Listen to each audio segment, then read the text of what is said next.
All right. Well, welcome everyone. We'll go ahead and get started. Some of you got to see some behind the scenes because we got started a little bit early here and hit start webinar a little too soon. But thanks for those of you that were patient as we waited to actually officially begin. We're now all in kind of the middle of summer. It's going fast. I don't know about you guys, but so welcome. We're going to just briefly cover our agenda today and just a few housekeeping things to kind of get us started. Again, if you're just joining us, it's always nice to be able to learn who's on the call. So feel free to go ahead and put your name and the team you're from, location and position, that kind of thing. And again, it's always good to hear from all of you. And it's also a nice way to connect with one another. Today, we're excited to provide a special topic on social cognition and interaction training, or SCIT, for schizophrenia, and we'll be welcoming David Penn to present on that topic today. And then, depending on how much time we have after Dr. Penn, we're hoping to continue to have our open mic time where we like to hear from you, any questions that you have for one another, or information that you want to share with one another. And then we'll see you right here, same time, same place, in 2 months. So Monday, October 5th, we'll be back together again. And we'll post the registration link if you haven't, or you want to share or haven't registered so far. Although I guess if you're on here, you've already registered. Just a couple housekeeping things. Obviously, you all are muted, just given that we have so many folks on and the video is off. We have our chat launched, so if you have any comments that you want to make, I know David will have a couple things that he asks the audience today, and so I think that's a great place to just answer. But if you want to actually have a response and actually get your question answered, please put that into the Q&A box, and we'll make sure that we can address your questions there. There's also an opportunity toward the end if you wanted to raise your hand. And again, we like to also have that opportunity during the Q&A or the open mic time to have folks raise their hand, and then we can unmute you and potentially have you on camera if you'd like to do that. We'll have the recording and slides available after today. And I think that is it that I'm going to cover in terms of housekeeping. As far as introductions, I know a lot of you know us and we know many of you, but I'm Maria Monroe DeVita. I'm a professor in the Department of Psychiatry at University of Washington, and I co-direct the Spirit Center and direct the Washington State Center of Excellence in Early Psychosis. We oversee training and implementation in evidence-based practices, in particular ACT, and also support a number of ACT teams nationally as well. And I'll have you, Lorna, go say a little bit about yourself, which I know is pretty similar. I know. I like you always going first. We got a audience text. Thanks, Kristen. You're not on presentation mode. You're showing like the Oh, that's weird. so Oh, I wonder why that is. maybe it's showing the wrong monitor. Zoom did that me Yeah, recently. it was fine earlier. Okay, well, we'll just take it off and then you can Yeah, introduce that's fine. yourself. So hi, I'm Lorna Moser. I'm the director of the Institute for Best Practices here at UNC's Center for Excellence Community Mental Health, and have a team of trainers and evaluators just like Maria does. And we do a lot of support more regionally here in the Southeast for the most part. And yeah, have excited to have David here. We both have our own unique ties to David. So go ahead Yes. and do some Okay, I'll go ahead introductions. and introduce you, David. So David Penn is a clinical psychologist and a professor at the University of North Carolina, Chapel Hill, where Lorna also works. His clinical and research interests are related to two areas of overlapping focus, including social cognition and psychosocial treatment for schizophrenia. Regarding social cognition, he is interested in how social cognition changes over the course of schizophrenia and how it relates to social functioning. He's also conducted studies examining individual cognitive behavioral therapy for chronic schizophrenia, group CBT for individuals with medication resistant auditory hallucinations, illness management and recovery, or IMR, CBT for first episode psychosis, mindfulness and positive therapy for first episode psychosis, exercise for chronic schizophrenia, and social cognition and interaction training, or SCIT, which is the area that he will be focusing on today. Again, with a focus on schizophrenia. And as Lorna said, I have my own claim to fame in that David and I both had the same mentor at University of Nebraska many years ago. And David, I've been a big fan of yours for a long time, so I'm excited to have you join us finally today to share Yes. everything you know with our ACT teams across the country. Well, thank you, Maria and Lorna. Can you guys hear me okay? I Yeah, see you sound Maria and great. Lorna. Okay, okay. And big fan right back at both of you guys. So thank you so much for inviting me. Yeah, Maria was after me by a number of years. You could tell we're not really in the same age group. And Ah, I heard such wonderful things about Maria after I left. So, and of course, being at UNC, I know quite a bit about Lorna. My wife is also from Wisconsin, so we have that in common, and have always just been really respect the great work that she does with best practices of the Center for Excellence. Um, I'm going to share my screen. Hopefully this will work. All right. Can everybody see that okay? Continue to share. All right. Yep. looks Okay. good. Okay, great. And I guess if there's a question or anything in the chat, maybe someone can let me know. Um, uh, but I'm just going to jump into it. So the title of my talk is Social Cognition and Interaction Training for Schizophrenia. I should note, this applies to a variety of disorders. So it was originally developed for schizophrenia. This is what I'm going to cover. And by the way, Lorna and Maria, if you feel, I know you have other things to cover. So Lorna has my cell. I'll have my phone right here. If I need to move faster or something, or just jump and interrupt me. Um, so this is what I'm going to talk about briefly. One is what is social cognition? Second, why is it important? Second, can we improve it? And then finally, and most importantly, can we apply this to the work that you all do with ACT? So want to just talk about the background on this. Of course, if I was doing this and seeing you all, I'd be like, how many of you know what social cognition is? So I don't normally just sort of talk, but I hope to keep this at least interesting for everyone. So social cognition refers to the mental operations underlying social interactions. This includes the ability to perceive the intentions of dispositions of others. So trying to figure out what is somebody either feeling, thinking, or intending. Oh, there's Lorna. Okay. Oh, either way. Yes. And this is, by the way, believe it or not, a relatively new area. So prior to 1999, this is the number of articles that have cited that have included both social cognition and schizophrenia in the title or abstract. And you can see about 1997, almost none. But within 10 years, you can see that the increase is up to 150, and now it's many, many, many more. So this is an area that really took off. And Maria mentioned that we both have the same mentor, and this is very much because of the role of our mentor, Will Spalding. So what domains comprise social cognition in schizophrenia?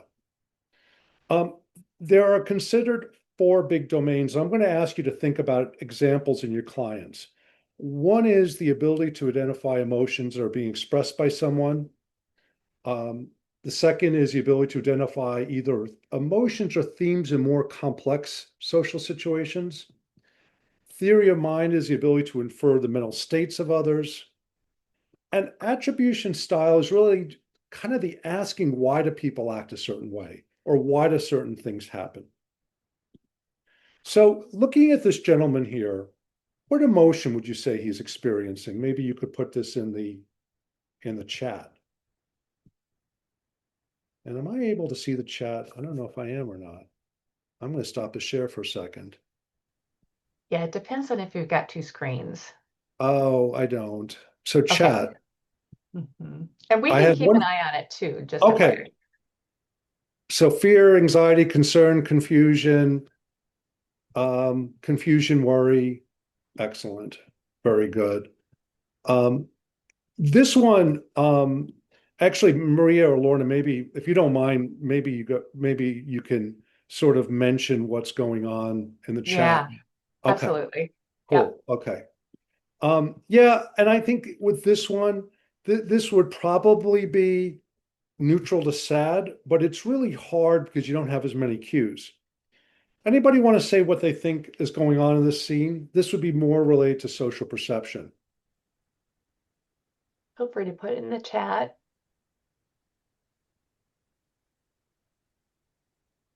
Hmm, Guarded. The person's guarded, frustrated, blocked or guarded, annoyed, Annoyed, good. And I can see the resigned. chat, by the way. Now I Oh, understand what I was doing wrong. My okay. bad. okay. You think I would never have used Zoom? I was like an early adopter, dissociated, zoned out. And you guys can see that, you know, that there's some people agreeing on things and some things that people are, not agreeing on. So it often suggests in social cognition training, we want people to get more information. Theory of mind refers to trying to understand someone's intentions. So this can involve tasks that require things like inferring sarcasm, um, trying to take perspective, seeing things from another person's point of view, inferring hints. And one of the classic tasks, and I should tell you, it's not a great task. I know this is being recorded, and this task is sort of set, it's sort of lasted forever. But it's called the hinting task. And here's an item. Paul has to go in an interview and he's running late. As he's getting ready, he says to his wife, I want to wear that blue shirt, but it is very wrinkled. What did Paul really mean when he said that? And I see that someone has raised their hand. Please put the answer in the chat if you don't mind. That might have been Rachel. No one gets any credit for this. He wants her to iron it. So in this one, and it seems like the women are faster able to identify this than the men. The men are still kind of trying to figure this out. So yes, so you're trying to come up with a conclusion based on minimal information. And then attributional style is why do we explain the behaviors typically of others? So this is kind of a funny slide. At least I thought it was kind of funny that, when I was born in 1960, my parents would have blamed me for my getting bad grades. And they absolutely would have.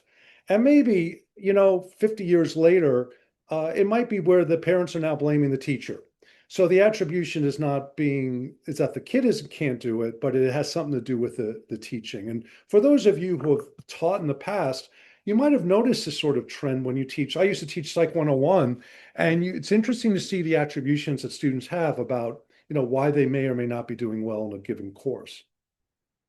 One of the things that and some of you likely see in your clients is we would call paranoia, but also an hostile attributional bias.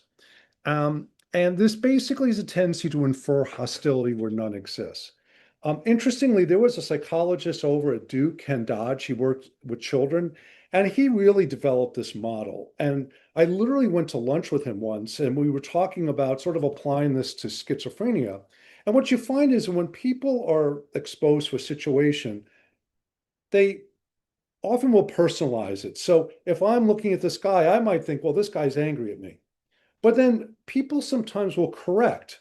So they may think, well, in second thought, he's just concentrating, or in second thought, today is the major league deadline for trades. Maybe he's a Mets fan like I am, and the Mets have made yet another bad trade, and he's depressed about it.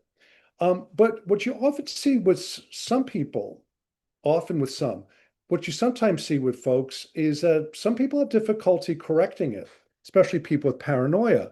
So they don't correct it. In essence, they double down on their initial impression and they start thinking, well, he really must be planning to hurt me. So all these things represent sort of targets for potential treatment. I'll show you an example of just how we see this in everyday life, because I think the nice thing about social cognition is it's really obvious to us because we see it in others. And let's see if we can get this to. We should do this again. Okay, hold it. Where am I? I'm going to I'm stopping the share, but I'm coming right back if I can. Okay. Can you all see this? Yep. Okay. Some of you might remember Seinfeld. It was always a good opportunity to see people messing up. Here's an example. This is a blind date with George Costanza that he's on. Would you like to come upstairs for some coffee? Oh, no, thanks. I can't drink coffee late at night. It keeps me up. Okay.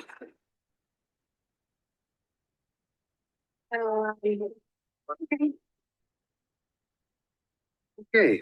Good night. Yeah, take it easy. Hi, it's George. George. So just keep in mind what social cognitive error George already made, and now he's about to make another one. Costanza, remember me? The guy that didn't come up for coffee. You see, I didn't realize that coffee didn't really mean, well, whatever. Anyway, it was fun. It was fun. So so you call me back. If you want. That's up to you, whatever you want to do. Either way, I call again Monday, I leave another message. I call Tuesday, I get the machine again. I know you're there. I don't know what your story is. Yesterday, I'm a volcano. I try one more call, the machine comes on, and I let fly like Mussolini from the balcony. Okay, so I'm going to share the screen again. And so I guess, what sort of social cognitive errors did George make that let's say the first part, when she asked him to come up for coffee? And by the way, if you don't get it right, does not mean that you have any severe mental illness that we don't diagnose on these presentations. So misread, that was from Amy, nonverbal cues, misinterpretation.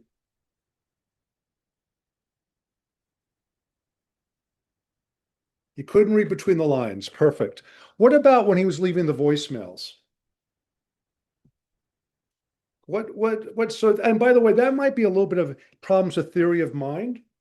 I have literal reference. He made assumptions. So making assumptions, what do you think? He assumed she was avoiding her. He started rejecting her negatively after feeling rejected. So which of those domains of social cognition do you think were relevant? This is a very clinically savvy group because they're giving me emotions got in the way, cognitive distortions. So we got CBT. Well, one could argue, again, he misread the situation. He might also have problems with attributions because he was thinking the answering machine wasn't working.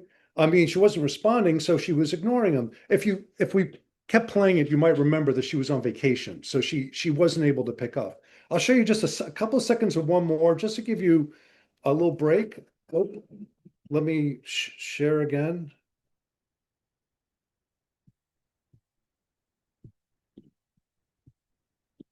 Some of you may remember this one back. So what sort of social cognitive problems did Debbie Downer have? And you probably know people, we're not talking about clients, who have difficulty reading the room. So what sort of challenges would you say you noticed there? Not appropriate for the situation? Anything else? Missing the tone of the conversation. Excellent. Socially off-putting, pessimistic, social perception. Thank you. I know Stacy's a UNC person. Not reading the room.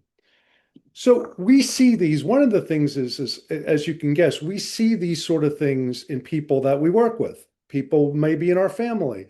You don't have to have a mental illness to suffer from these things, but these things can impact social functioning. So I guess just briefly, what sort of social cognitive difficulties have you noticed in your clients, consistent with the ones that we've mentioned so far?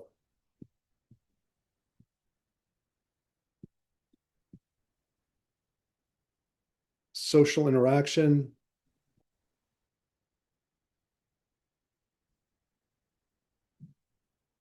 interpersonal skills, making assumptions. So that would be consistent with jumping to conclusions. We call that in the social cog world. No curiosity or interest in others. I have friends like that, so I understand that. Negative attributions. Yep.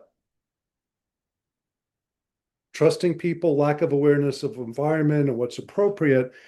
Projection. So you're all mentioning things, one-upping people. So you're mentioning things that are clearly also linked strongly with social skills, which make them difficult for people to sort of successfully navigate their social world. Trouble understanding a person's perspectives, couldn't figure out what was funny. And you can also think of picking up humor as like picking up sarcasm. It's often very subtle. So why is social cog important? I don't have many research slides. Here's one. This is a meta-analysis. It's like over 3,500 clients with severe mental illness, 3,500 people without a severe mental illness. And you're looking at the big domains.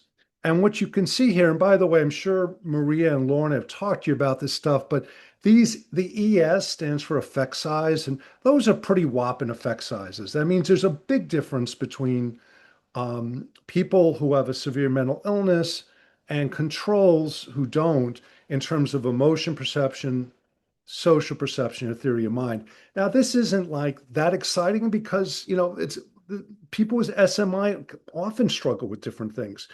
The one thing that's interesting is you notice that attributions is not different. And one of the probable reasons is because attributions tend to be you tend to see hostile attributional biases when people are paranoid. Not everybody with SMI is paranoid, so this could kind of water down the differences.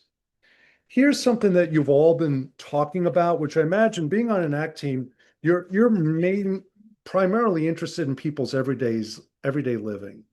And this is from another meta-analysis. It's over almost 2,700 subjects. And I'll just tell you what it looked at is if you think about social functioning being like a whole pie, what percentage of the pie is accounted for by social cognition and neurocognition? And what this study found is that about 16% of the pie of social functioning in people with schizophrenia is accounted for by social cognition, and about 6% is accounted for by cognition. Does not mean that cognition is not important. I don't want anyone to leave thinking that, but what it just means is that social cognition has at least as good, if not as more important, or quite an important role. And I'll just mention that we updated this meta-analysis a few years ago when we found that these results generally held up, although the amount of the pie that was accounted for by both social cognition and cognition was a bit smaller this time around for some reason. But it's still, social cog seems to have an important relationship with actual behavior, which is actually ultimately why we want to look at it.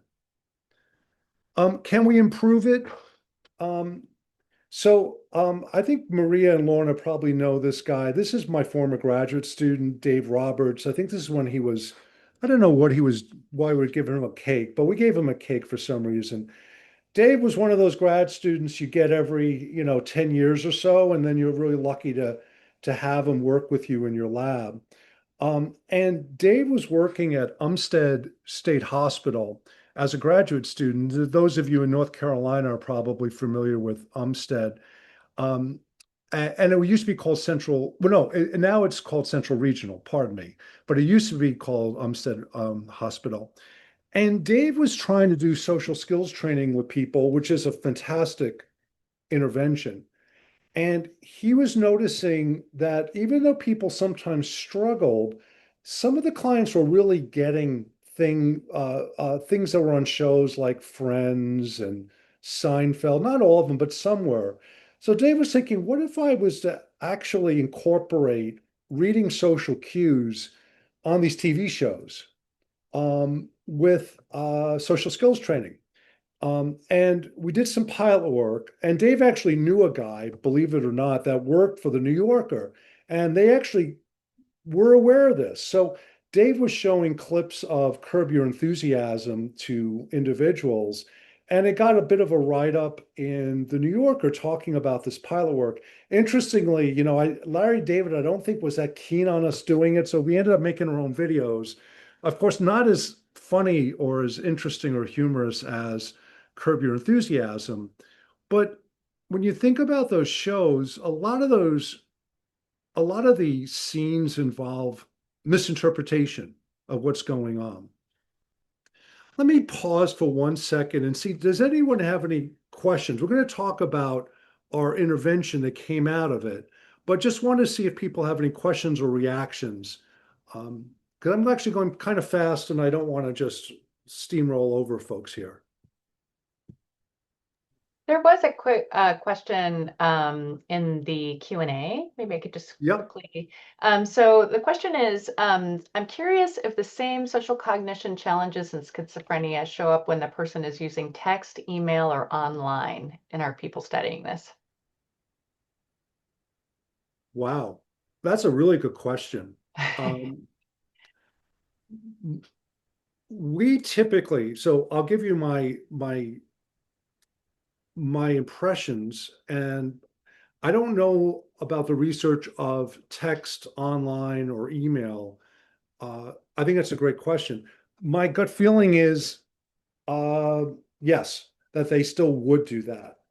They might have time to be a little bit more circumspect, but I'm guessing if one is paranoid or one is jumping to conclusions in an interaction, they're going to do it again online over text or via email or something.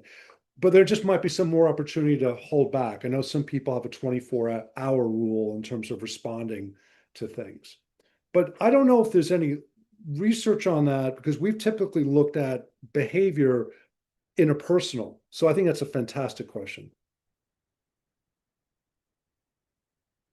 Other questions? Another one just came up. All right. Our folks seem to have more difficulty than others discerning phone scams. Any thoughts on how to teach them? Maybe this will be something Oh, yeah. that comes up. Yeah. That is an excellent question. And some of you probably know also individuals who are senior citizens who have fallen victim to this. One of the things we do try to teach, and we are going to get to it a little bit, is trying to encourage people not to jump to conclusions and to try to check things out more and gather more information. So in some ways, and I remember Dave Roberts talking about this, sometimes the best strategy is to do nothing, is just to wait. And some people, they might get a call and they want to respond right away. And what we would encourage them to do, and we'll talk a little bit about this in a few minutes, is trying to gather other information before you make a decision. So, because we see jumping to conclusions as kind of a core problem that some individuals with SMI have. So it really is teaching them to slow down a bit. I will keep going unless another question pops in. So Dave and I and another former student of mine, and again, Marie and I, we both were in the same lab, and none of this would have happened if I hadn't been in Will Spalding's lab, because he was the one who really exposed me to early social cognitive interventions that were developed by a Swiss group. But the idea is that imagine someone sees this individual on the left, and you might have a negative expectation based on a history of having negative expectations. So you might have this negative expectancy when you interact with people. And this may result in you jumping to the conclusion that this person's angry at me. And if you go down to the emotion perception, this might be due to things like, the person is looking at the wrong parts of the face. They have a history of people being angry at them, or they're focusing on the wrong parts, they're hypervigilant. This then sort of results in an attribution of this person must be planning on hurting me, or they have ill intention. And because people, you see under attributional style, they have a strong need for closure. And this gets to that person's question. Like, they need an answer right away. They need to come to that conclusion right away. And because of that, and because of course they have some individuals have cognitive deficits, they're unable to correct this impression. And this would result in them acting unfriendly towards this person, which would then later feed into this negative expectation that people are going to interact with them in a negative manner. So it kind of feeds, it's kind of a feedback loop. So this was we developed this manual based, and I know you guys work with people individually. It was initially developed for groups. You can do it with individuals. I mean, it's always nice to do things in groups because it's cost effective. And when you're dealing with interpersonal problems, it's kind of good to hear what other people struggle with and get feedback. But we initially developed this over 24 weeks.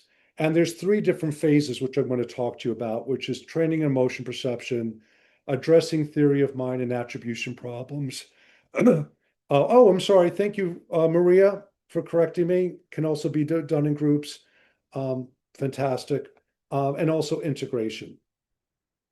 Which is basically, for those of you who are familiar with social skills training, it's really sort of the last bit is really trying to do social skills training, but being aware of kind of what you're thinking about in those moments.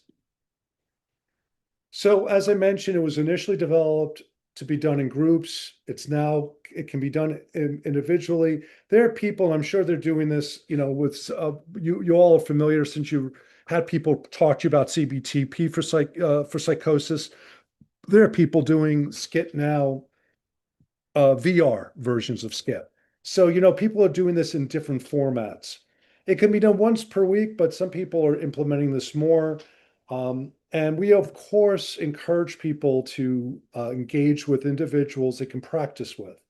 We call them practice partners. You might call them significant others, people, but it's the beauty of what you all do is you're working in people's home environment. We're often used to working out of the office.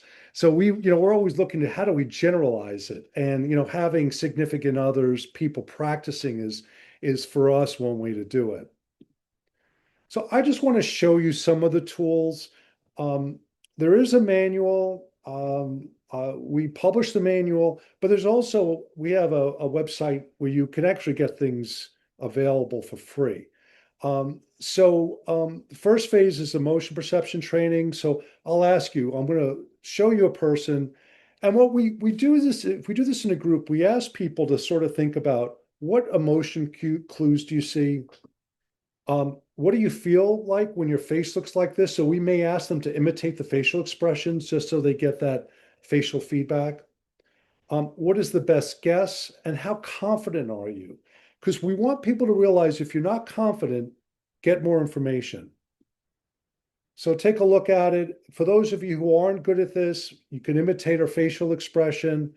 What do you think she's feeling? We'll start with one fairly easy.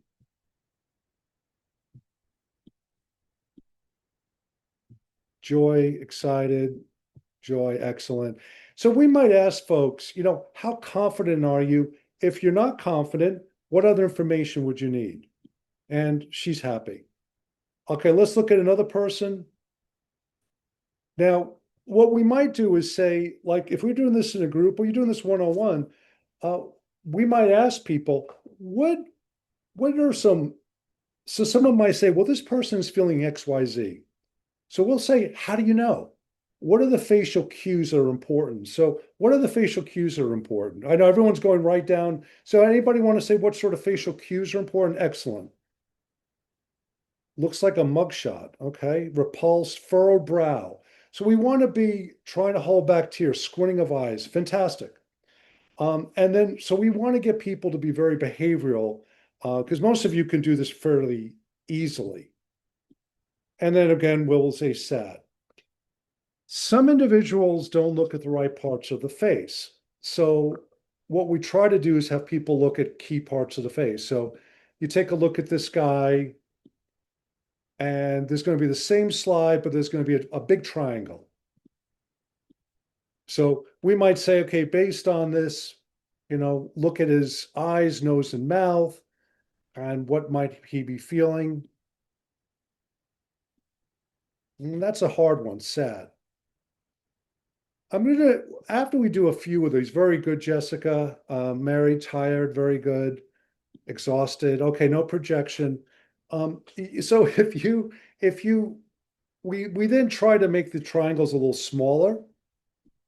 So, and by the way, Dave did a good job. The original faces, if some of you know, were all just, white men. Dave did a great job of getting a diverse group. So we have people look at the center of the face, disgust, repulsed, disgusted.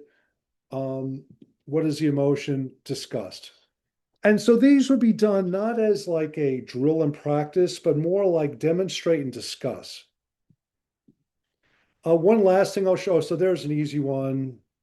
One of the things we also are trying to teach people is don't jump to conclusions and know when you need more information. So I'm going to show you some photos. Let me know if you feel like you can take a guess. So there's the first one. Anybody want to take a guess? How confident are people, just putting from 0 to 100, that you could guess the right emotion here? 80, wow, 50, 95. Boy, this is I'm not gonna go to Vegas with some of you, that's for sure. 75, 80. Okay, let's show one more. How confident are you now? Okay, so, and what should happen is as we show more cues, and again, this would be done in a discussion, which is really why we like having people do it in groups. We might say, okay, what do you notice changing over time? And, obviously this person is showing happiness. We'll show you one more. So at this point, we may say, what do you notice about the changes? Anybody want to say what they notice from that one to that one?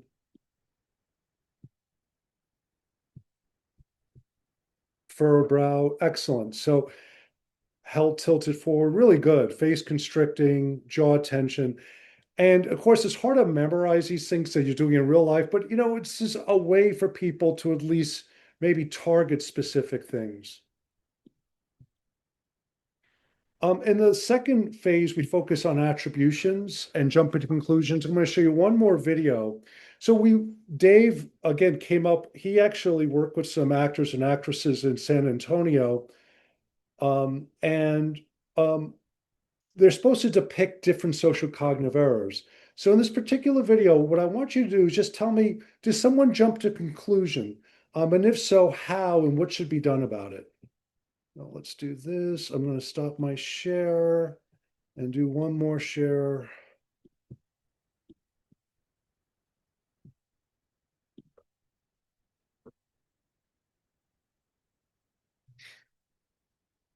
Hey, Movie. how was your day at work? Long.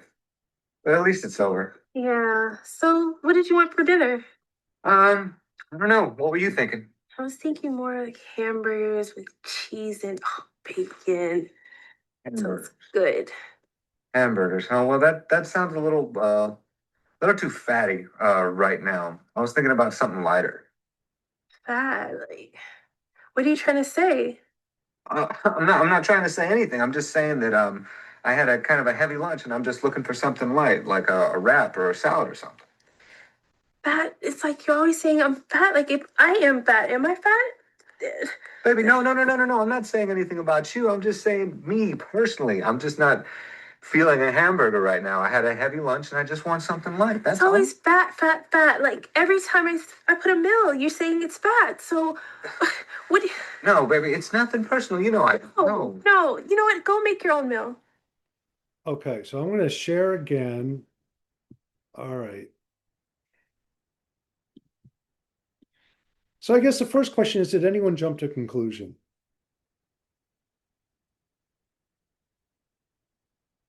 And if so, How?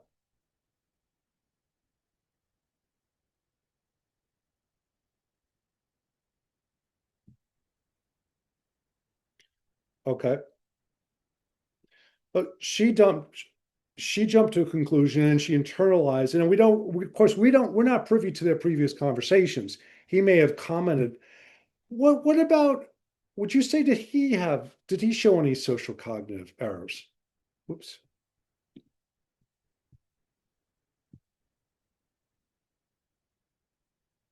Could he have done anything different? Okay, so his facial expression showed disgust, so she might have been reading nonverbal cues. He wasn't being flexible.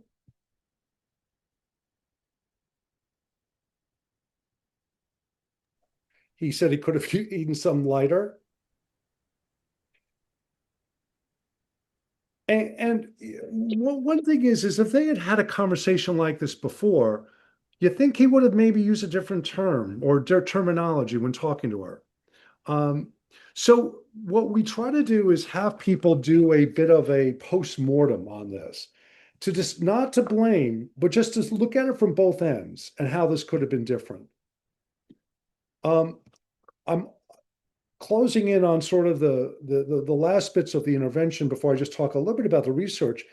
So one of the strategies we try to teach people is coming up with other guesses about what's going on in the situation.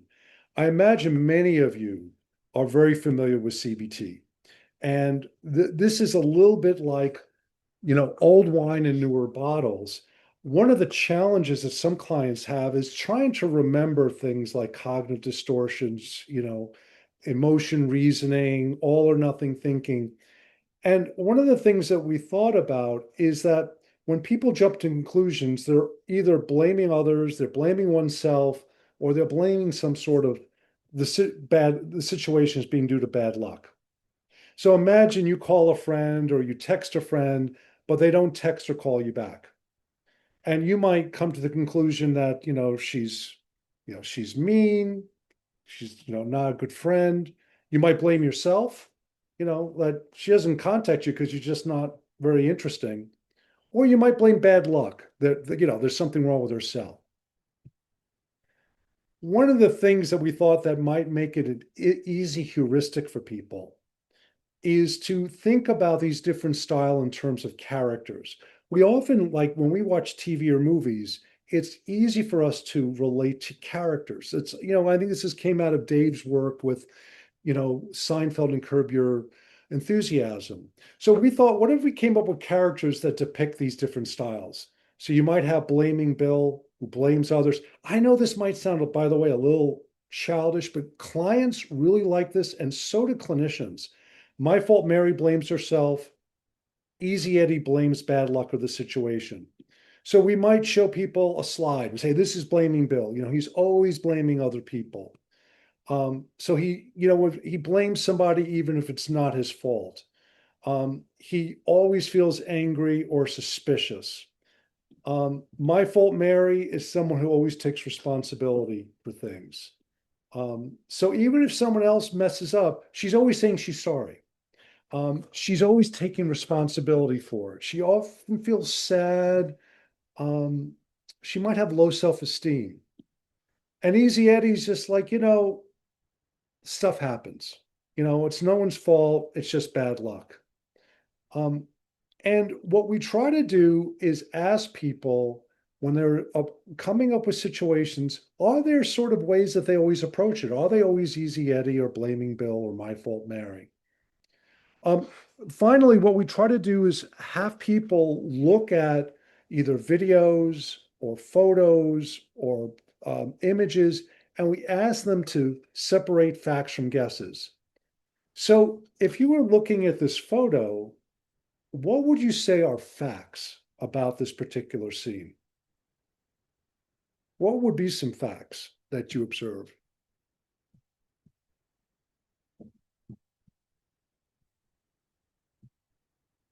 Oops.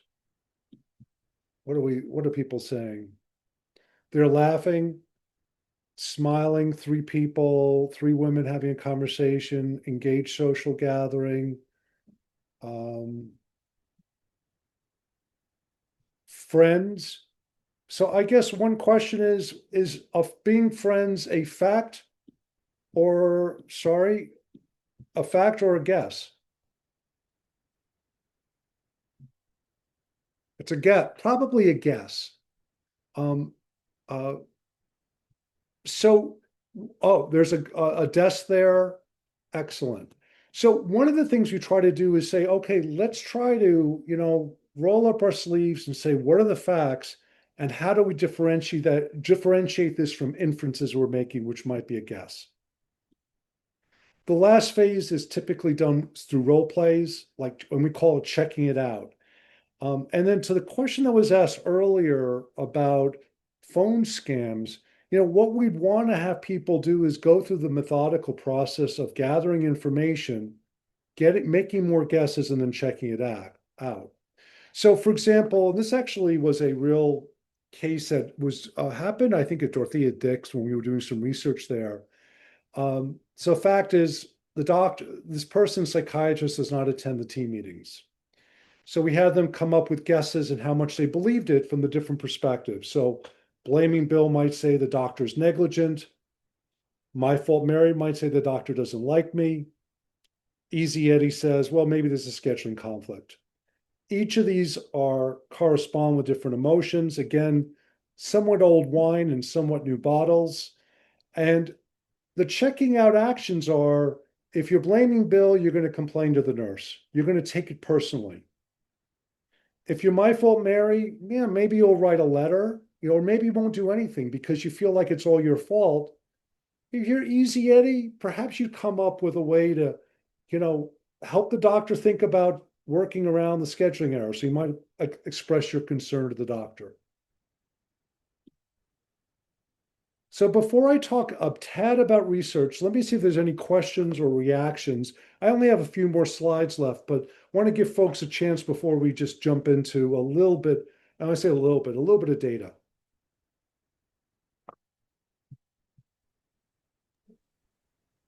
One question I had is when you were teaching around the facial expression interpretation with the pictures of people, Yep. I had a reaction where I couldn't help but think these were mugshots because they have a blank background and it creates almost a context that's not there. And in reality, they're trying to apply this in real world scenarios that have clutter around them that can be distracting in and of itself. I agree with you 100%. And there is that. It's funny, the older ones used to look even more like mugshots because I think they partly were mugshots. You're absolutely right. And I think the way we try to approach it is we start with the photos, keep it simple without the distractions, but gradually show people whether it's more complex social scenes or even videos and have them respond to it. But it's kind of like, well, if you can't master the basics, it's almost like if you're learning a new language, and maybe there's lots of different theories on how you do it, but learning some of the vocabulary first before you get into higher level interactions. But Lorna, I agree with you absolutely. And frankly, the biggest challenge I think of social cog research is it's hard to capture context and all the thousands of different contexts. So I will tell you that some of these tests that we use, the big problem is it's often difficult to have stimuli that are contextually appropriate and tap into the universe of, not universe, but the many contexts. So I agree with you, but will you try to scale it up a little bit?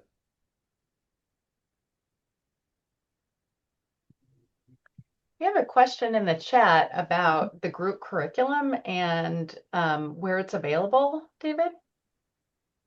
Yes, I can either so there is a manual that was published by Oxford University Press.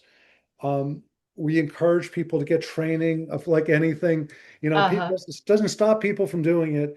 But I can share with Maria and Lorna, if you want, I can give you the link to the website. And Sure. if you want to share it with everybody, that's fine. Thank you. Okay, we'll do that. What about in terms of using this group and it's tied to other interventions. Like I know you do like IMR, and there's the kind of mini social skills training module in there, and Yeah. there's a few different applications I would imagine that you could kind of tie it to, or do you typically it's all kind of within the context of these particular groups that you're doing some of that role It's a really play, good, that kind of thing? yeah, that's a very good question. If you look at the research literature, the intervention that's often been paired with, and probably no big um, surprise, is cognitive remediation, because you could argue, well, if someone's having trouble paying attention, you know, them worrying about attributions is kind of too far downstream. So that would certainly be one. And one could even like if I love social skills training, and if one just did social skills training and sprinkled this stuff in, as a way, because I sometimes social skills training becomes focused very much on the mechanics and a little bit less on the process. And that's not a criticism, because I tell people, if you're going to do one intervention as a therapy, social skills training to me would be the one to do it. I don't count ACT. I'm talking about like more of the sort of therapy type stuff. But I think social skills training and cognitive remediation are sort of naturals. The other thing, and this kind of speaks to Lorna's point, SCIT, if people come in and say, no, I'm fine, I have no problems with my social skills, I think its potency can get really weakened. Where this would probably is often as good as when people have an agenda, like, people want to date. People want to make new friends. Susan McGurk and I have been talking forever about like why SCIT would be helpful in a work setting. I can tell you personally, almost all my social cognitive problems are work related. Outside of work, I'm perfectly fine in terms of my social cog. And I imagine there are people that have that. And so I could see like if one puts this in a context, again, this is to Lorna's point, which was excellent, and you say, look, we're going to try to help you with your difficulties at work. Having that context, I think, is really important, because then you can really target it to specific situations that the person encounters. Does that sort of answer your question, Maria? Yeah, I'll be curious. definitely. Yeah, I see Steven's got a question. Another one will respond in the chat, Jason or Carla. Is I know that AI is part of our world, and I think there's a lot of interest in trying to figure out how it plugs into different facets. And I would bet for those of us who use it even lightly, we've done our own tone checks on emails, like check the tone on this. And it'll be interesting to see how it plays into this world, because it has the ability, and I'm always like, I'm an advocate of don't passively use it. Learn what made that professional versus what made this lighthearted. And I'm kind of curious of where that could fit in with this. I love that question. And it's funny, for years, I don't know if some of you may remember, if any of you are supported employment folks or no supported employment, Owen Kalaki, who was a big supported employment guy at Origin for many years. He sort of left that area. But we used to talk a lot about, whether VR, this is before AI, how would this change things like SCIT? And I think AI in particular, and Lauren, like you said, whether it's sending text messages or email or saying, if I say this to a person, how would this come across? Bingo. I think that's definitely going to help. I think Owen and I felt this way, and I'm curious if anyone feels differently. It's kind of like doing this here now or doing therapy via Zoom. Having the person right in front of you is still different. And I think AI can sort of smooth out some rough edges, give you some strategies. And like you said, like I used to have trouble sending people emails, and I that was before AI, and I think that would be super helpful. I think AI um, could really help, and I think it could fine tune, but I don't think, hopefully this won't replace it, because ultimately we're still interacting with other folks. I don't know, if people disagree, because I don't think there's a right or wrong answer to this. And I sort of struggle with where AI, I wonder if I can put this in Kalaki. There you go. And his first name is Owen Kalaki. But I don't know if people feel any differently. Lorna, I think this could be something that enhances it. It's like, all these companies, for those of you who are stock investors, they're probably all these companies are like worried, is AI going to take away our business? And I think for some things it will, and some things it's going to enhance it. I like to think this Yeah, will enhance it, but I'm not sure. I was thinking of enhancing, not replacing for sure. Yeah. There's something so unique about interpersonal stuff. And but I certainly see this as having a role. Are there other questions? I can talk about the research, but I want to give people a little bit of a chance. Yeah, there's another one. Are there any subgroups of diagnostic category or categories where this intervention would be contraindicated? Oh, wow. I wasn't expecting that. Well, just because people often will ask, like, well, what about other subgroups? And the one that has been looked at not as much as in psychosis is autism. And in fact, Lorna Gabriel Dittger at UNC has looked at it. Who? I don't know. I mean, I would hate to do this with groups of people that we don't like. I would hate to just start piloting on people. I don't know how like it would do with people who have really bad problems with emotion regulation, although I could see it being helpful. We have tried it, and groups have tried it in people with autism, and there have been a smattering. Like when I'll talk to you about the research, the majority of studies have been done in psychosis, but there have been a smattering of studies. Offhand, I don't know. Like, when I think about people that have been emotionally or physically abused, I would worry about having them change their attributions other than if they blame themselves. I wouldn't want them to blame themselves, but if they're blaming someone else, that feels like that's a very reasonable, like I don't want to change people's attributions when it's legit to have that attribution. I don't know, do people Yeah. have a reaction to this? Well, all I was going to say is, yeah, it's like tailoring this to people who you think is going to help the most. And, Mhm. you gave the example, like some people say, well, my social skills are just fine. So like maybe something like this might, it could work really well for somebody like who says that, but we recognize that they run into some issues around, these particular areas. And so like it kind of introduces social skills kind of in a different way. But for some people that would actually feel like you're not listening to them. You're invalidating what they're saying. So I think it really needs to be tailored, and knowing like an act, you get to know people well and have a sense. I mean, my sense is that people would have a sense of like already like who are the people that they work with right now who this could really be best used with. And Maria, I mean, I don't know how you all feel, but I feel like validation to me is like the secret sauce of therapy. Like, no one's Right. going to listen. So I think you're so spot on. I mean, you can't do these sort of things. It's like you're doing it, like if one does an exposure, you really still have to validate where people are coming from, or if you're challenging people when you're doing CBTP. So I think you're 100% right, because if people feel like someone is truly doesn't have their best interests in mind, and you're asking them, well, don't be blaming Bill, be easy Eddie, that can absolutely come across as invalidating. I'll mention I want to be sensitive to time about the group. I'm working with some folks. This is one of those like we have not published it yet, but I'm working with someone that Lauren and Maria might know, Matt Kurtz. He's a lovely guy. He does a lot of meta-analyses.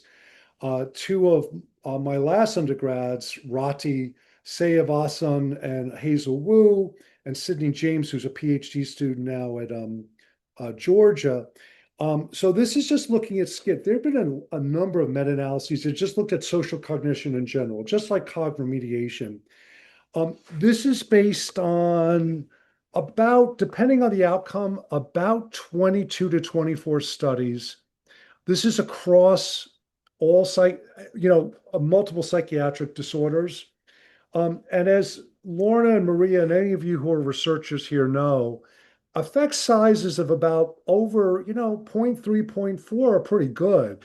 So this shows you that SCIT is having a nice impact on things like emotion perception and theory of mind, but smaller in regard to the hostility, blame, and aggression.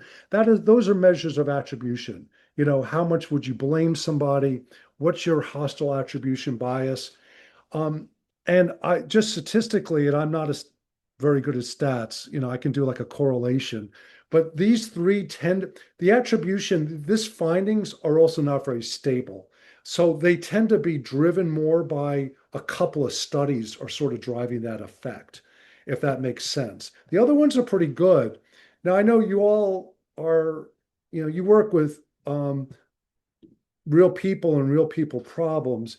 Ultimately, the thing that's most important is social functioning. And I will say I did not make these slides because I'm not very good at PowerPoint. But my student who did a great job. But what I should say to you is, when you see these sort of slides and it looks like, my God, they're at a ceiling. No, we're not. It's just because we have 0.7 being the highest. If we had this on like, a scale being higher, it wouldn't be as impressive. Having said this, the results so far are really good, that the effect of SCIT, based on about 18 to 20 studies, is pretty nice. So you can see that it has an effect of about 0.6, which is really good on general functioning, 0.7 on social functioning. Um, I, I know that from my little experience with ACT, you guys have really good measures. The measures of social and general functioning are not great. But you got to dance with who you brought to the dance. So this is who we had. So the results are much better than we expected so far. So we're happy with them. And this manuscript is being prepared. So what this means in English is that if we're improving social cog, maybe it's also somehow having an impact on social functioning, as well. And by the way, people that are Oh no, I was going to say something, but I'm not 100% sure on. Last thing I'll say is that SCIT is being implemented internationally. It is widely implemented, and this is in large part due to the energy of Dave Roberts when he was younger. Because when there was training, Dave was willing to fly anywhere. He has a young son now, and those days I think are over. But this is where it actually has been implemented. So in Australia, where it's been implemented quite a bit, China, Denmark, Finland, Hong Kong, Iceland, Israel, Japan, Portugal, Spain, Turkey, the UK, France, and the US, and I think India as well, Iran and India. So it's really been implemented quite a bit. Again, I've done training in some of these places, probably about 70% of the training Dave Roberts has done. Last thing I'll say, so, it would be nice. I don't know if it's really been applied to ACT, at least even in a formal research basis. I supervise some ACT clinicians, believe it or not on ACT, but on CBT for psychosis. And they, from what they tell me, it sounds like it meets a need. And I know we're a little after 4, so if we don't have time, but I was curious to hear thoughts from people on how this might be relevant or tailored to ACT. But I'm going to defer to Maria and Lorna in terms of, I know you guys have open questions and stuff. So if we don't get to it, fine. And if we do, that's fine too. And I'll stop sharing my. Lorna, I don't know if you were going to say the same thing I was, but just thinking about that slide you had, David, really quick before you stop showing your screen, going back to the one on general functioning and social functioning. Yep. Okay, I just want to make sure everybody knows how important this slide is in terms of ACT, because for anybody who hasn't known the research on ACT, these are the areas that ACT has not had a significant impact on, ironically, because I know you do a ton of work in these areas, but I think this is exactly the crux of why we want to make sure that people on ACT teams have access to interventions that we know work for this population. And this is a good example of that, where having an impact on general functioning and social functioning, especially social functioning, I think that's been one of the largest challenges, and where we haven't really moved the needle much, at least from when we're looking at it in research. You all probably have some examples of where you've done great work in that area, but just for y'all to kind of keep that in mind, that's also why this is really important. So that's my 2 cents there. That's my soapbox. Yeah, and we're not really short on time per se. So I think giving them a moment if they have ideas of incorporating it.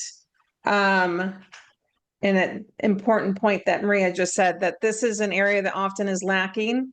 It's often tied most closely to people's satisfaction with life. That's true. A lot of our folks are isolated, don't have a lot of connections.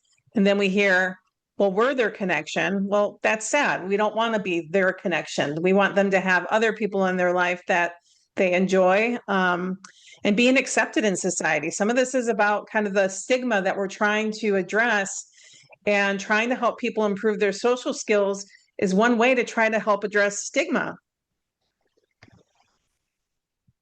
Yeah, well said. Yeah, I totally agree. And I just looked at since we're looking at this slide, the general functioning is based on 18 studies.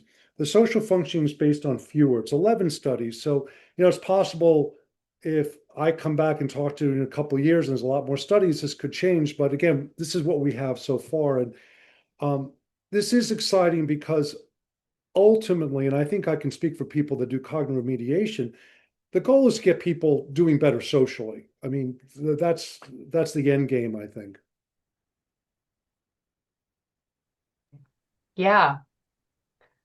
It looks like people have had some ideas on application. And feel free, folks, if you've got some thoughts on this, feel free to raise your hand too, and come on. You can either turn on your camera or not. It's up to you. But it's always good to hear kind of people's thoughts on how you could see this being applied. Looks like folks are saying individually and in groups, that it could be tailored to the setting. Somebody saying weekly group setting. Yeah, this is great in terms of just regularly checking in on clients' interpretations of events and their time without the team, for sure. And then there was a question about if the scales to gather these data would be available. And my sense is probably not, just because that's the research that you're talking about. It's not part of the curriculum. Or maybe it Yeah, is, and I don't know that. no, it's a good question.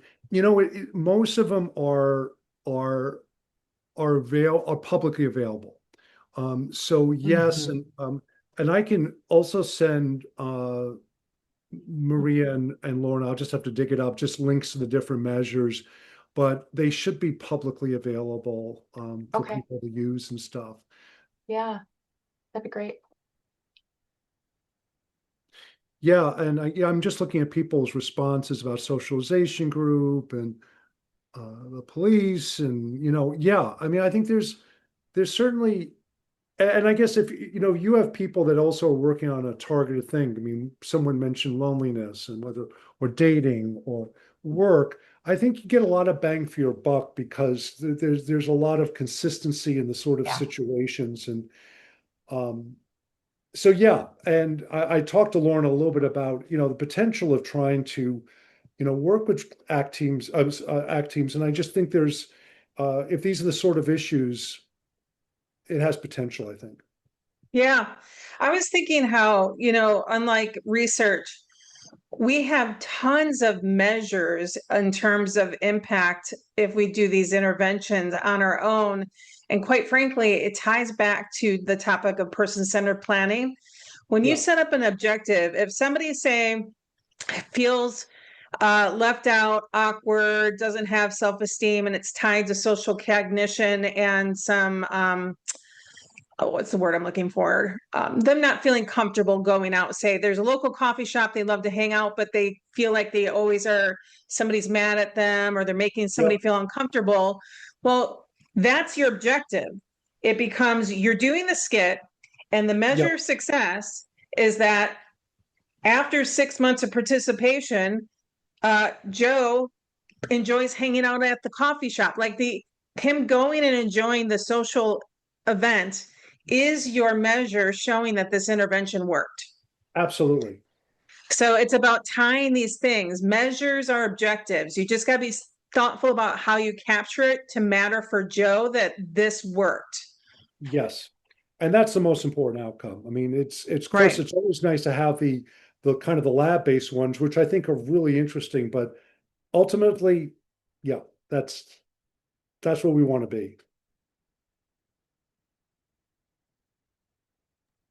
Any other thoughts from folks? Oh, sorry. You were just, yeah, on mute. I was just saying there's a lot of appreciation in the chat for you. Yes, for sure. Looks like lots of different applications for different types of groups that they already have going even. Yeah. And I'd be curious too. I mean, some folks have said they could see using it individually with folks. Yeah. And it's interesting because I think at least two people said that's actually probably where they'd start and then in a group context. Yeah. So And the nice thing about that is I think it gives you, it's kind of like starting small, getting comfortable with the material. And I'm just looking, yeah, burn bridges with high conflict behaviors. Yeah. And so, I mean, there's no reason why people can't do this individually. I mean, I think when we developed it, we didn't want it to be rigid because in the real world, it can't be rigid. You know, Right. I'm curious, David, in the protocol or in the manual, how much orientation there is in there around kind of introducing the topic. I could imagine some people being like, why do I have to do, why are you showing me pictures of people or, feeling like, right. why does this apply to me? What's Yeah. what's the point of this? I'm just really curious as to, or how you'd recommend engaging people, because that obviously engagement is a huge issue with ACT, with people that are served in ACT teams. So kind of what's the Yeah. hook? Yeah, the hook ideally, it's a good question because if you start just showing people pictures, they think they're, is this just like watching TV group or something? It should be about people having some sort of interpersonal goal or something that they're really struggling with interpersonally. And I think that's where sometimes people struggle as group leaders is helping people come up with that goal. And again, if it's like okay, we're in a dating group or we're in a loneliness group, then it becomes easier. But if it's everyone's has like a different target, I think that's the challenge. And then continuing to bring it back to SCIT on how it could help them achieve that goal. Because otherwise, you're right, because some people also don't have great insight into their social difficulties. I mean, I'm sure we have colleagues, I know we have colleagues like that. So it's not a severe mental illness thing. But if people have a goal, then I think a lot of it is talking about in the beginning, what are the goals? What seems to be getting in the way? Let's think about how this can be a tool to help you, reach that goal. But it gets back to Lorna's point, which she made just in terms of the stimuli, but it really, I think, matters equally to the intervention is what's the context? Because if it's just looking at faces, whoopee-doo. It's got to be, how is picking up social cues going to help you, like in a coffee shop in Chapel Hill or in Carborough here in Chapel Hill? What are you worried about in that coffee shop? And Lorna? Oh, I'm sorry. I didn't mean to interrupt. I had my thoughts. So I'm like pointing to let you know I have a thought. It reminds me of a great example that I don't know if they're here from Minnesota. One of the ACT psychiatrists, Steve, that we work closely with, he came and did a talk last year at our ACT conference. And one example he used, which I thought was so good, about the importance of when we're out there in the field with people in real environments, don't take lightly our job to constantly be assessing what's going on here, what may be causing this. But what his example was, he went with a guy to Subway, and the guy was really excited because he had a coupon for a free meatball sandwich or something. And this is somebody that doesn't go out a lot. Steve went out with him to the Subway. And when he presented the coupon, the person behind the counter tells him that she's sorry that was expired. And Steve starts noticing that the staff's faces started to look like afraid and terror. And when he looks over and he notices that the guy's reaction just he didn't realize the verbal cues he was setting off by his reaction. And he was jumping to an assumption there was no resolution to this. He had put all this in. But it was interesting because when Steve told the story, it was just so much like how much information he was capturing from a psychiatry point of view, because he's like, I can teach him on the background, like, okay, because the staff looked like they wanted him to leave at that point, which you're just culminating this situation. But it really was a moment where it was just like, he was tuned in and seeing that, oh, he's misinterpreting something in this interaction. He's now has a reaction. Then the staff start reacting to his reaction. And it just, but it was a moment where I'm like, don't take for granted when you all are taking people to the grocery store, how much information you can collect about what's happening in that moment if you pay attention. Absolutely. Absolutely. And it's that real time moment when you're also getting contextual information that, one can be prompted to try to remember not to jump to conclusions, gather more information, be easy Eddie or whatever it is. Yeah. So I love those in vivo sort of things. Mm-hmm.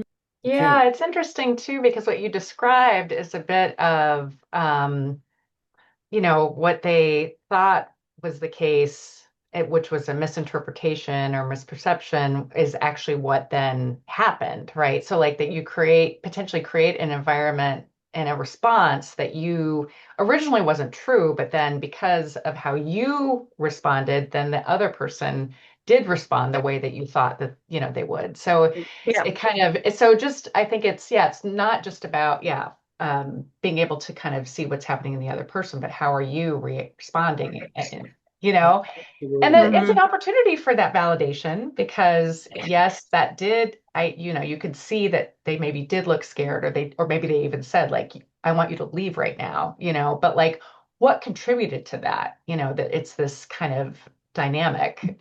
So it's interesting. Oh, yeah. I think I'll it's respond. you, Lorna. I know, I'll respond. Great questions and comments, everyone. Well, it doesn't look like we have other questions or comments in here, David. Thank you so much for joining us. We usually do 20 to 30 minutes or so of this open mic time. So we do have about, 10 minutes of that. Feel free to stay on, but we can also just kind of turn the attention to that if you want to hop off. Whatever is best for you. It's not a lot of time, so we're just want to check in with folks and see if there's anything that folks I'll want to just sit in the share or have background questions quietly. about. Okay. Yeah. Thanks for inviting me. Yeah. Thank you for joining us. Yeah, really Super helpful. So with that, folks, anything else that you have questions about today? Doesn't have to do with this particular topic. Things that you want, even for us, it would be a good opportunity to have more discussion on the National ACT listserv, not just in these calls that only happen every other month. Any experiences, or questions that you all have? I know there's kind of a lot of emerging changes at the federal level happening right now. Okay, question about any other OTs on ACT in the country. Oh, I'd love if anyone could speak up to that. That's a great question. I think it's a great role for OTs. I know Lorna and I have talked about this a lot, and thinking about like skills training and psychiatric rehabilitation, and that just the OTs have such, you're primed for that in the work that you do. Yeah, Lorna. Yeah, I think it's great that you're on an ACT team, especially if you're in the United States and not Canada, because Canada tends to have OTs on ACT a bit more. It's been hard in the US because how Medicaid defines Amen. occupational therapists as a profession almost boxes them out for being part of a behavioral health workforce team, which is just dumb because you guys are so critical in terms of your knowledge and skills for this type of work. So usually when we see OTs on ACT teams in the US, they're on there as just a qualified professional. Love it if they get to be used as an OT in their role, but unfortunately it's rare. But we work with Antoine Belliard, who's a OT professor now over at Duke and was with UNC, but he works as adjunct with us part-time. He does a lot of trainings focused on ACT and where he can mentoring OTs on the ACT role. And he actually, I'll drop a resource that he created with us called the POP, Profile of Participation, which actually fits nicely, I think, with what we're talking about today, because there's sections on different areas of life domain, and some of them has to do with social connections. And a lot of the way in which you gather information through the POP is phrasing things like, how satisfied are you with how you spent your week and connections with people? And then they rate it on a satisfaction. And then they do things like you map out, like, how do you typically spend your day? Does a lot of like looking at habits and tasks, but great. We love OTs on ACT. Wish there were more. Actually, since I know Chris and Kristen are out there, can you go grab the POP and drop that link from our website? Already done. I think it is. It's already done? Yeah. Yeah. I think so. I think Chris put it Chris, in there there. he is. He's Yeah. good job. All right, you're Yeah. I quick. already opened it up myself. Other thoughts, questions, areas to compare? So I appreciate that you brought up the financing payment issue that has come up around OTs. And yet, we have, I think a team lead is who asked that question right here in Washington State. So we'll connect and learn more about that. That's great. Yeah, Nancy, it's good to hear that that's happening in Iowa too. I am curious. I don't know if there's just a moment you can either put in the chat or just tell us how you all deal with payment for that, because I don't know if you have them in all of your teams or a number of them in Iowa or in your team, that you've got there in Iowa City. Iowa rolled out CCBHCs. I wonder if that's the way you're putting them in. Maybe. Yeah. Nancy says yes. Okay, so that's an interesting shift then with the CCBHCs. Well, yeah, I have more to say. We're recorded. Well, I mean, I know one of the challenges is there's a lot that you're asking for within the context of CCBHC, right, to implement ACT, because, you may not be able to implement all the elements of ACT, but they've always had OTs. Okay, and you're not a CCBHC. Okay. Interesting. Well, anyway, lots of good comments in here about that. Yeah. Okay, cool. Well, open mic so we can jump topics. Anybody got other questions or something to put forth? Ideas for future meetups, because we're always brainstorming ourselves. Oh, We were happy yeah. we snatched David over the summer. Oh, That's a good one. yeah. You wanna start? Yeah, I think groups should have a place in ACT. I think there's a lot of interventions that we're offering, and the modality of a group is a great one to serve that need. The issue becomes when groups start basically substituting for the individual work, and we're not honoring the time that's needed, because as you all know that host groups, half the team is involved that day trying to help people get in, arrange things. So the workflow of the week starts getting organized around your groups that are held on Wednesdays or Thursdays or whatever. So having groups is great. Have a decent balance to not overwhelm your week with just group work, because groups also, I notice for some teams, they become the social intervention in and of itself. Oh, you're bored? Why don't you just come to group? We start losing sense of community integration because we treat the group as the thing that gets you out of the house. The other thought too, I don't know, Maria, how much you guys speak to this in training. Groups don't have to run forever. You change out the topic, treat it like a workshop, Yeah. treat it as like, we're going to do a 6-month workshop on social skills. Who would this benefit? And then phase it into a different topic. Yeah, I agree. I think that, and that's a way to tailor it to who you're serving too, because needs are going to evolve. So you may, have different types of groups over time, and you may even have the same people coming to them, but they evolve because of who you're serving. And, you may have people transitioning out and like, you have like a graduation track group, for example. But that's not going to be forever because these are people leaving the team. So I agree with you. It's not like an all or nothing selection, where they're doing groups or not. So Mhm. keep that in mind. I did post the evaluation link in the chat. That's another place that, again, Lorna and I take these really seriously and learning more about kind of what's helpful to you all and how we can meet your needs going forward. In that evaluation, there's also a place to put future, ideas for future calls. We currently don't have one for our October just yet. We've got some ideas percolating, and certainly, several of you have put some ideas out there in past calls. But if you have some thoughts about that, sometimes the current topic kind of stimulates another topic that, is adjacent or, related to that you feel like might be helpful in that. So, Mhm.